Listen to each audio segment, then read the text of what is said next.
My dear lovely students, welcome back to my channel Shubham lecturer. Student, आज का ये class 12th Hindi का एक मोस्ट इंपॉर्टेंट क्लास है।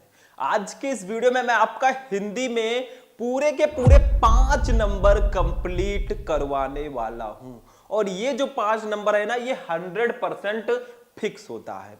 आज के इस वीडियो में हम क्लास 12 हिंदी के एक ऐसी लेखिका का साहित्यिक परिचय पढ़ेंगे, यानी कि एक ऐसी कवि का साहित्यिक परिचय पढ़ेंगे जो आपके बोर्ड एग्जाम में लगातार पूछी जाती हैं। इनका नाम है महादेवी वर्मा जी।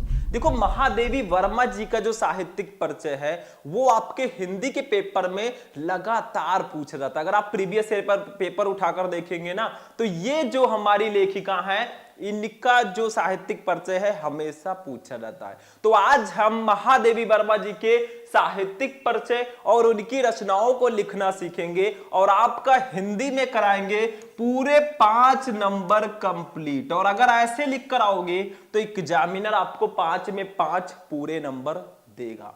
तो देखो स्टूडेंट, आपके 12th में इनका साहित्यिक परिचय पूछा जाता है, लेकिन आपको करना क्या है, किसी भी लेखक का या किसी भी कवि का अगर आप लोग साहित्यिक परिचय लिख रहे हैं तो सबसे पहला हेडिंग आपका होगा जीवन परिचय। एक छोटा सा आपको पहले जीवन परिचय लिखना है, उसके बाद में हमारा जो मेन हेडिंग है साहित्यिक परिचय, उसको हम लिखेंगे। फिर इनकी रचनाओं को लिखकर 5 नंबर कंप्लीट करेंगे। तो चलिए स्टार्ट करते हैं। तो सबसे पहले हम लोग जीवन परिचय हेडिंग डालेंगे। इनका जन्म कब और कहां हुआ, इनकी शिक्षा और इनकी मृत्यु लिखेंगे। बहुत ज्यादा लॉन्ग लिखने की जरूरत नहीं है। लॉन्ग लिखना है तो आप साहित्यिक परिचय अभी हम लिखेंगे और दोनों में डिफरेंस भी मैं आपको अभी बताऊंगा। देखो, जीवन परिचय हेडिंग डालना, महादेवी वर्मा का जन्म फर्रुखाबाद के एक शिक्षित कायस्थ परिवार में सन 1907 ईस्वी में होलिका दहन के दिन हुआ था। मतलब इनका जन्म कब और कहां हुआ था, फर्स्ट लाइन हमारा यही रहेगा, तो वो मैंने लिख दिया है। ठीक है, आगे देखिए, इन्होंने FA, BA और MA परीक्षाएं सम्मान सहित उत्तीर्ण की। मतलब इन्होंने FA, BA और MA की एग्जाम को सम्मान सहित इन्होंने पास किया। ठीक है, मतलब ये सब इनकी 5 डिग्रियां हैं। आगे देखो, 11 सितंबर 1987 ईस्वी को इस महान लेखिका का स्वर्गवास हो गया और आखिर वो दिन आ ही गया जब हमारी ये महान लेखिका का स्वर्गवास हो गया 11 सितंबर 1987 ईस्वी को। ठीक है, तो जीवन परिचय आपको हेडिंग डालना है छोटा सा और उसमें आपको लिखना है इनका जन्म कब और कहां हुआ, इनकी शिक्षा, इनके माता पिता है तो उनका नाम लिख दीजिए और इनकी मृत्यु। बस इतना सा आपको जीवन परिचय में लिखना है। अब इसको आप लोग नोट करिए, फिर हम नेक्स्ट हेडिंग पे चलेंगे। ठीक है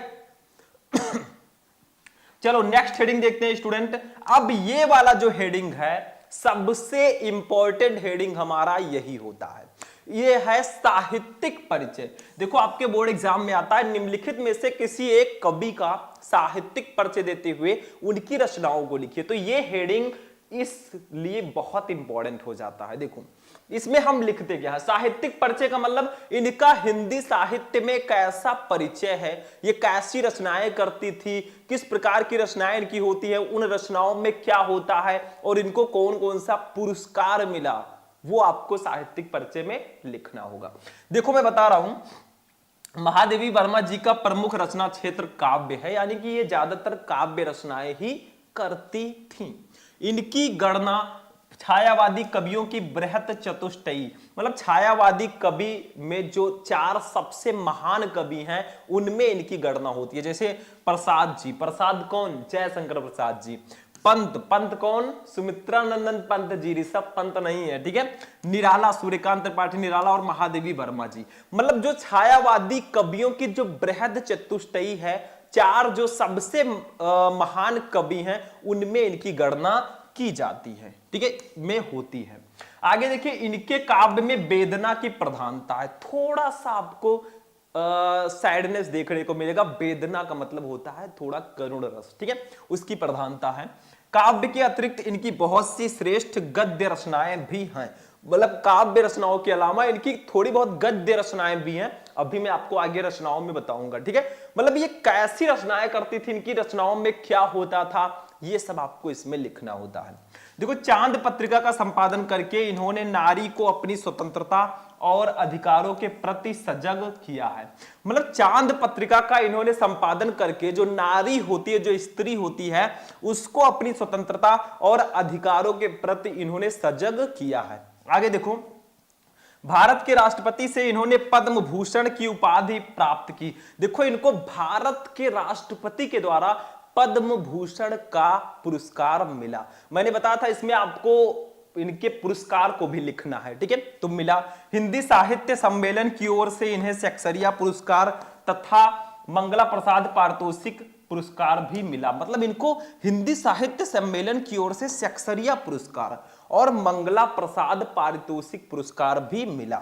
मई 1983 ईस्वी में भारत भारती तथा नवंबर 1983 ईस्वी पर मेयामा पर ज्ञानपीठ पुरस्कार से इन्हें सम्मानित किया गया। कितने सारे पुरस्कार इनको मिले हैं, इससे यह प्रूफ होता है कि ये बहुत ही ज्यादा महान लेखिका थी। क्यों? क्योंकि इनको पद्म भूषण भी मिला, सेक्सरिया पुरस्कार भी मिला, मंगला प्रसाद पारितोषिक भी मिला, इनको भारत भारती पुरस्कार भी मिला और ज्ञानपीठ पुरस्कार भी इनको मिला। ऐसा पूछा जाता है कि महादेवी वर्मा जी को उनकी किस रचना पर ज्ञानपीठ पुरस्कार मिला, तो यामा उनकी रचना है, उस पर इनको ज्ञानपीठ पुरस्कार मिला था। सिंपल आप लिख दो। तो साहित्यिक परिचय कुछ इस प्रकार का लिखा जाएगा, आप लोग इसको नोट कर लीजिए।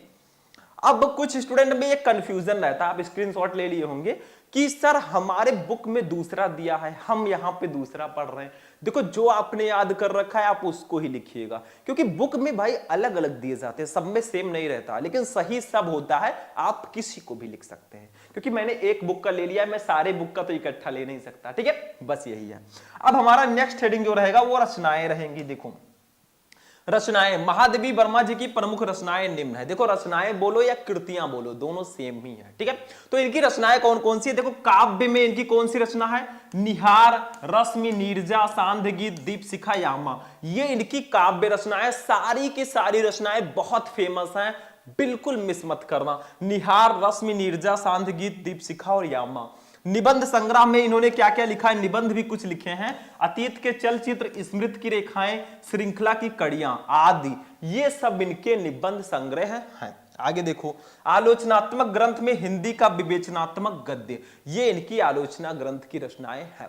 मेनली अगर देखा जाए तो काव्य रचनाएं इनकी सबसे ज्यादा है, तो मेनली ये काव्य रचनाएं ही करती थी, महान कवित्री हैं, ठीक है। तो ऐसे आपको पूरे महादेवी वर्मा जी का जीवन परिचय लिखना है। पहले जीवन परिचय हेडिंग डाल के इनका जीवन परिचय लिख दो थोड़ा बहुत, फिर इनका साहित्यिक परिचय, मतलब हिंदी साहित्य में इनका परिचय कैसा है, किस प्रकार की रचनाएं करती थी, इनकी रचनाओं में क्या क्या होता था और इनको कौन कौन से पुरस्कार मिले, ठीक है।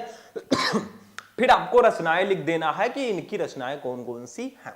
अब ऐसे लिखकर आओगे तो गारंटी है मेरी कि आपको 5 में 5 पूरे नंबर मिलेंगे, आधा नंबर भी नहीं कटेगा। तो ऐसे लिख कर आना। तो आज का क्लास कैसा लगा? आई होप कि आपको बहुत अच्छा लगा होगा। वीडियो को लाइक कर देना, चैनल को सब्सक्राइब कर देना।